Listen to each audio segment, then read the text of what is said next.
नमस्कार जय Jagannath.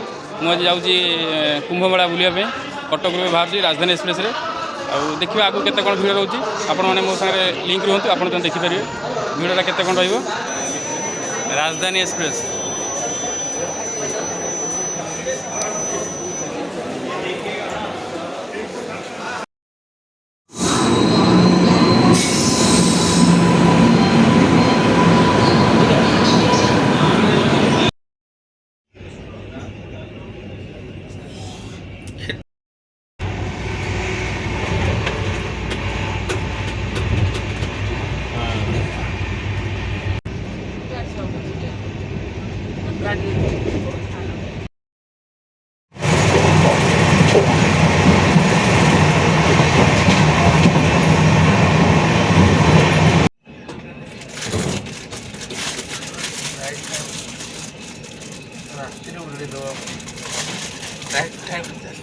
Right time कर रात्रि ओह्लैंड भल ना। हाँ आम कौन आईचे टंगार केमती जीवा गाधे काली गाड़ी बस दे काली गाड़ी दे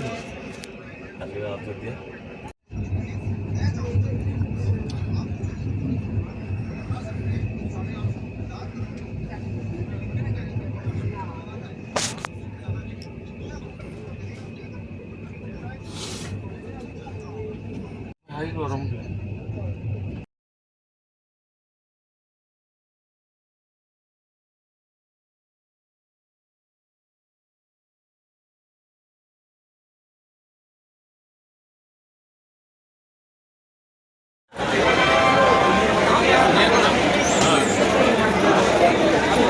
फोन नंबर अच्छे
त्रिवेणी संघ है कहाँ से त्रिवेणी तीन तीन संगम आप वहाँ तक नहीं गए, नहाने गए थे। अभी जाओगे राइट को लेकर जाएंगे भैया जी, जरा सा 10 घर आगे मत बढ़िएगा नहीं तो। प्रयागराज सब है। प्रयागराज टोटाल बिल्डिंग देखो सब के पूरा व्हाइट व्हाइट देखो व्हाइट बिल्डिंग सब टोटाल। ये जमुना नदी, ये देखो जमुना नदी।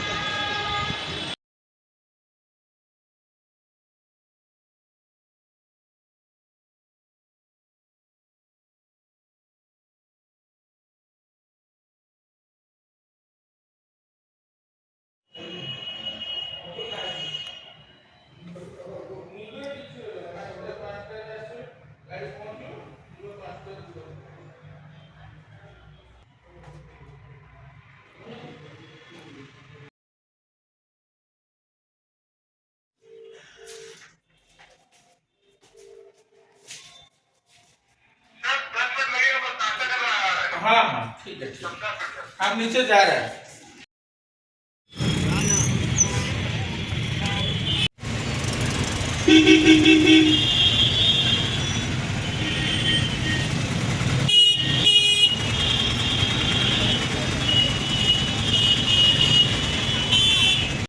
ये फिर रोको, फिर नीचे यहीं देख लेते हैं। हाँ वही से देख लेते हैं। नहीं जाए तो उधर ही पड़ेगा ना।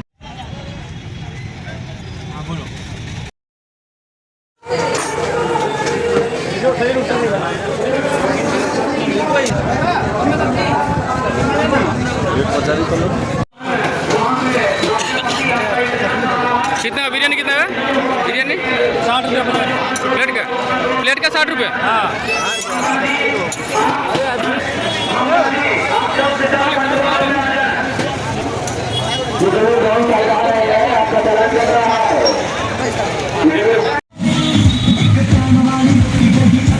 चाय शिव भाई आम ढालुन देखु तंदूरी चाय। वाव वाव ये हेले शिव भाई, ये शिव भाई आम तंदूरी चाय ढाले देखु आपण मैंने। वाव पूरा बढ़िया फुटुच, गरम गरम गप गप फुटुच।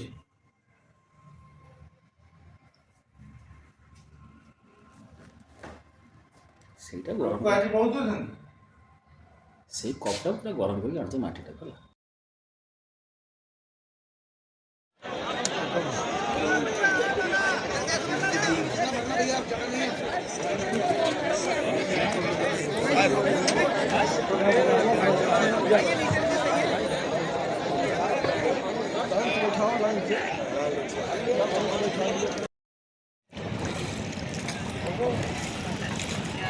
माई कटे छाड़ी लो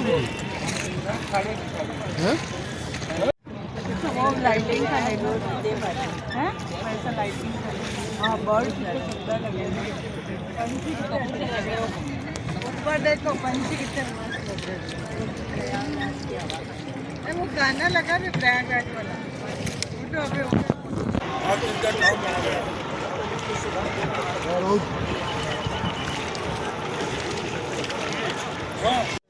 ये फोन वेट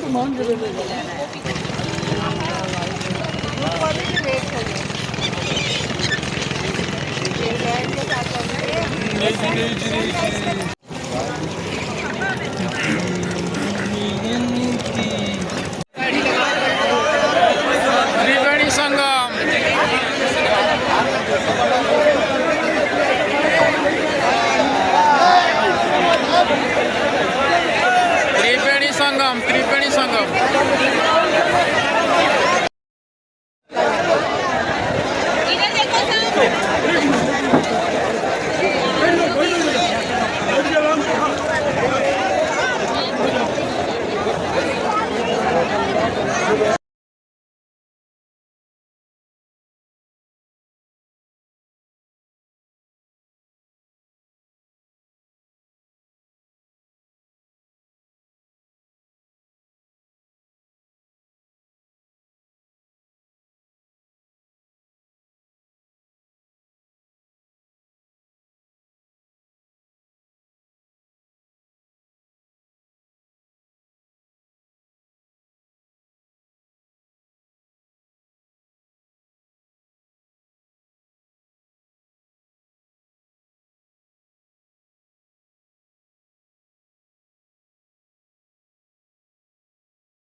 ये आरएल घाट है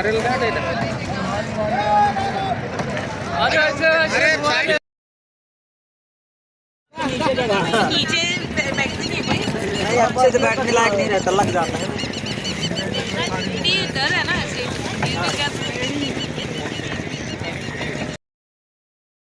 हाँ बस बस बस बस हो गया नॉन। थैंक यू वेरी मच जाने के लिए।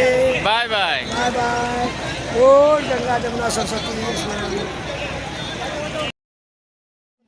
जी स्टार है देखो जी कितने में किए? एक और कितना कहते हैं? बेटा एक और दो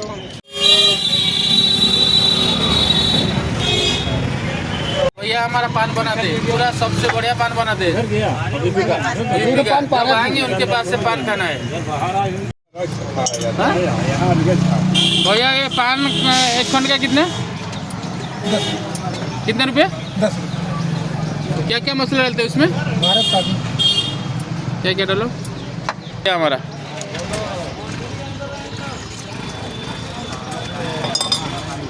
उड़ीसा से पान आता है, मेन तो उड़ीसा ही का पान है। एक जोड़ा पान दे दो भैया भारत शादी पान तो उड़ीसा ही क्या पान है। पान बनाना हो गया, पूरा बांध के दे दिए। केते सुंदर घोड़ा है देखते।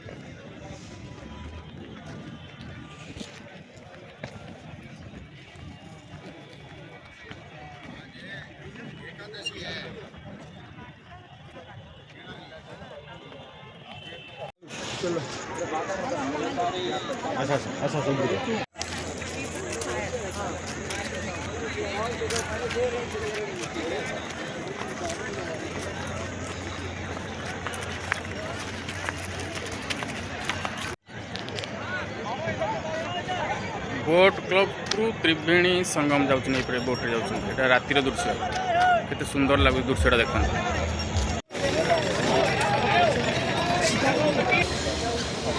सूर्य ग्रहों में श्रेष्ठ है और चंद्रमा नक्षत्रों में श्रेष्ठ है।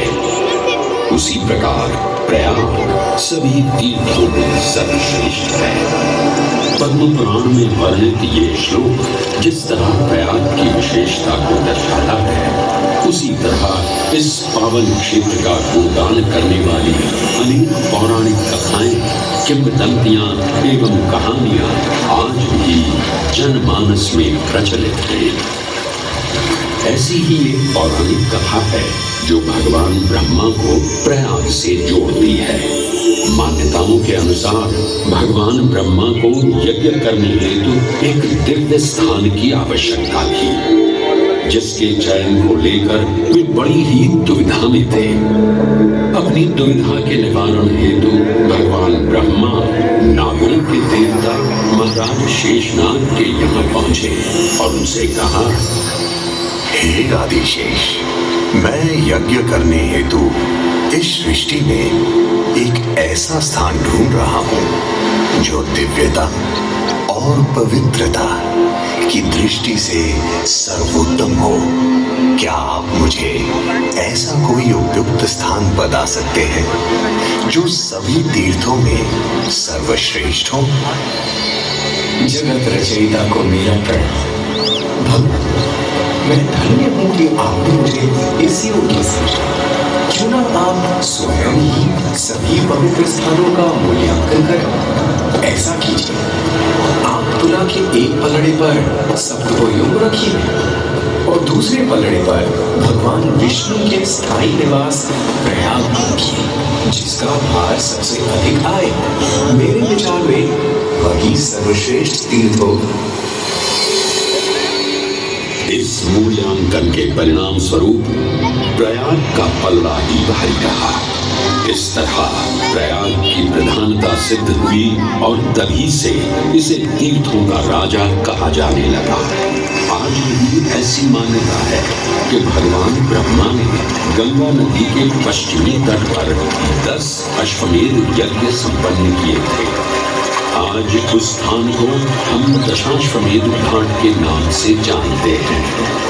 भगवान ब्रह्मा के अलावा इंद्रदेव, वरुण देव एवं सोमदेव ने भी प्रयाग क्षेत्र में ही भगवान विष्णु की आराधना करने हेतु यज्ञ किए थे, जिससे उन्हें भी श्री हरि का आशीर्वाद प्राप्त हुआ। प्रयाग शब्द में प्र का अर्थ है उत्कृष्ट और याग का अर्थ होता है यज्ञ। इसलिए इन दो शब्दों से बना प्रयाग सबसे पवित्र स्थान माना जाता है। प्रयाग ही संसार में एकमात्र ऐसा पावन क्षेत्र है जहाँ 3 पवित्र नदियों का संगम होता है। इस संगम का भी एक अनूठा महत्व है। सारे गम बदा रे रे रे रे, सारे गम बदा सा सा सा सा, सारे गम बदा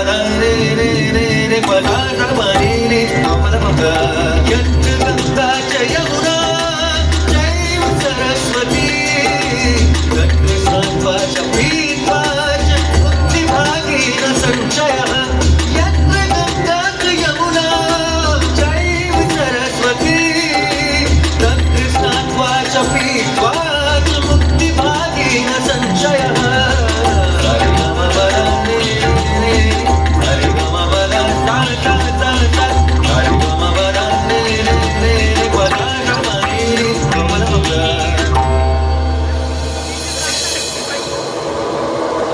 प्रयाग में गंगा, यमुना और सरस्वती जैसी 3 सबसे पवित्र और पूजनीय नदियों का दीर्घ संगम होता है। इन नदियों के संगम में स्नान करने एवं संगम का जल ग्रहण करने से मनुष्य मुक्ति का अधिकारी बन जाता है और इसमें किंचित भी संदेह नहीं है। ब्रह्म पुराण में ब्रह्मा जी भी कहते हैं कि प्रयाग में सरस्वती जी अदृश्य रूप में आकर गंगा जी से मिलती हैं। इसलिए इस क्षेत्र को सरस्वती तीर्थ संगम भी कहा गया है। सरस्वती नदी के अदृश्य रूप से मिलने के पीछे भी एक पौराणिक कथा सुनने को मिलती है। ऐसा माना जाता है कि बद्रीनाथ क्षेत्र की गुफाओं में जब वेद व्यास जी भगवान गणेश को महाभारत की कथा सुना रहे थे, तब उस क्षण सरस्वती जी हिम शिखरों से टकराते हुए अपना मार्ग बनाती हुई बड़ी ही तीव्र गति से बह रही थी। सरस्वती नदी के इस तेज बहाव से उत्पन्न होने वाली तेज ध्वनि वेद व्यास जी का ध्यान भंग कर रही थी। इसलिए महर्षि वेद व्यास जी ने सरस्वती जी से वेद ध्वनि को कम करने का आग्रह किया, परंतु उनके अनुरोध उपरांत भी जब सरस्वती नदी के वेग एवं ध्वनि में कोई कमी नहीं हुई तो उन्होंने क्रोधित होकर सरस्वती जी को श्राप दे दिया और कहा कि वे अब धरती के भीतर यानी कि पाताल लोक में प्रवाहित होंगी। तब से ये माना जाता है कि हिम शिखरों से उद्गमित हुई सरस्वती नदी उत्तराखंड के माना गांव से आगे अपने अदृश्य रूप में प्रवाहित होती है। आगे चलकर यही अदृश्य रूपी मां सरस्वती प्रयागराज में गंगा एवं यमुना नदी से मिलकर त्रिवेणी संगम को पूर्ण करती है। ये प्रयाग नदी पवित्रता का उद्गम है, जिसके अंश हमें वेदों एवं पुराणों में भी मिलते हैं, जिनमें वर्णित है सुरों असुरों द्वारा हुआ समुद्र मंथन। अमृत प्राप्ति के लिए सुरों और असुरों ने एकजुट होकर क्षीर सागर का मंथन किया, जिसके संदर्भ में पुराणों में विभिन्न कथाएं देखने को मिलती हैं। उन्हीं कथाओं में एक कथा महर्षि दुर्वासा और इंद्रदेव से संबंधित है।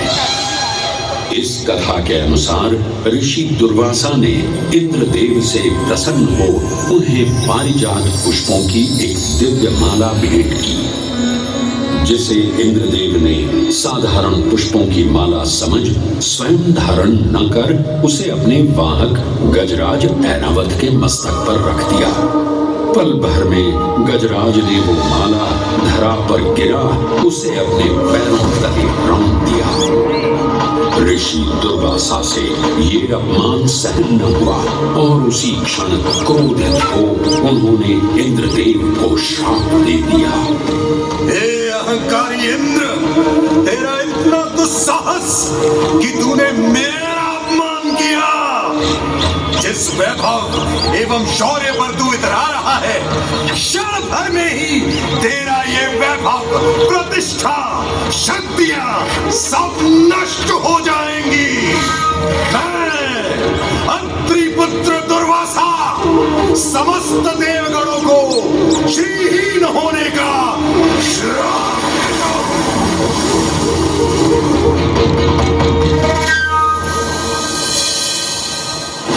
इस श्राप के परिणाम स्वरूप स्वर्गलोक से लेकर वैकुंठ धाम तक का सारा वैभव चला गया।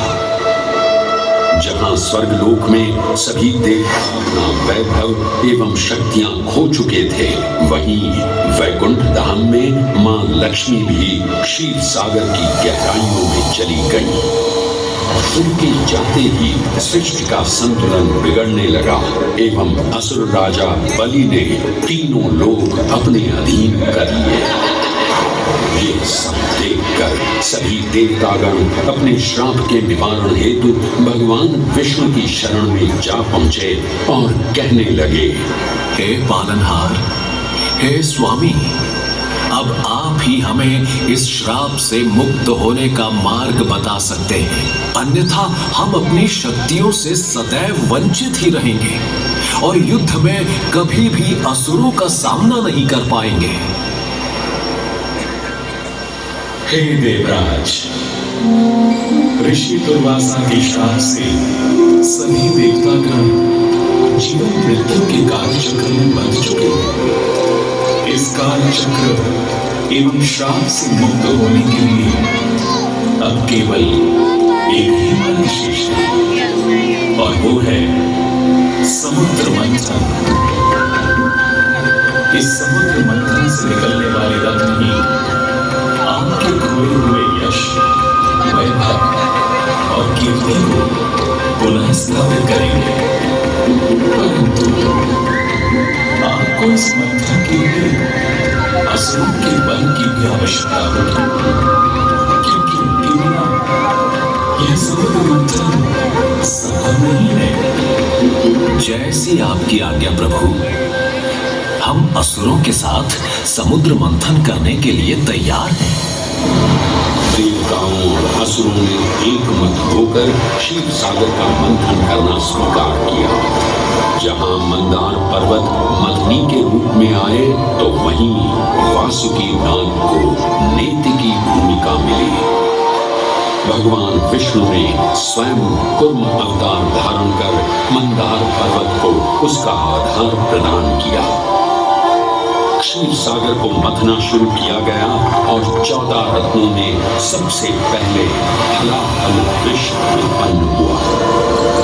उस विष के प्रभाव को कोई भी देवता या असुर सहन करने में समर्थ नहीं थे। इस कालकूट विष से सृष्टि का विनाश हो सकता था। इसीलिए इस आपदा से बचाने स्वयं देवों के देव महादेव प्रकट हुए और उन्होंने इस विष का पान किया। ये सब देख मां पार्वती ने विष को भगवान शिव के कंठ तक ही रोक दिया। इस कालकूट विष के प्रभाव से महादेव का कंठ नीला पड़ गया और तभी से उन्हें नील धारण करके अपनी अर्धांगिनी बना लिया।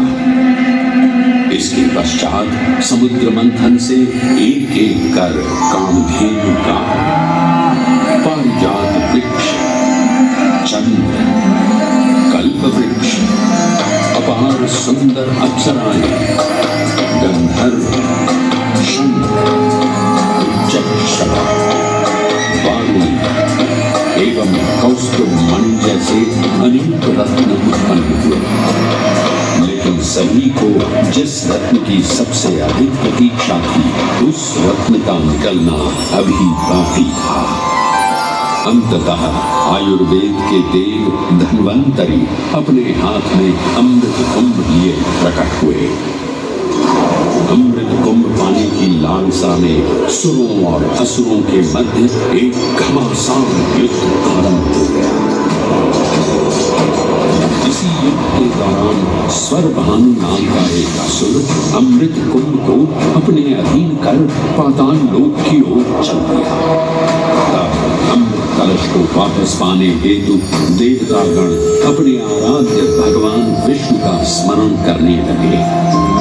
तदोपरांत भगवान विष्णु एक सुंदर अप्सरा मोहिनी का रूप धारण कर पाताल लोक पहुंचे, जिसे देख सभी असुर सम्मोहित होने लगे।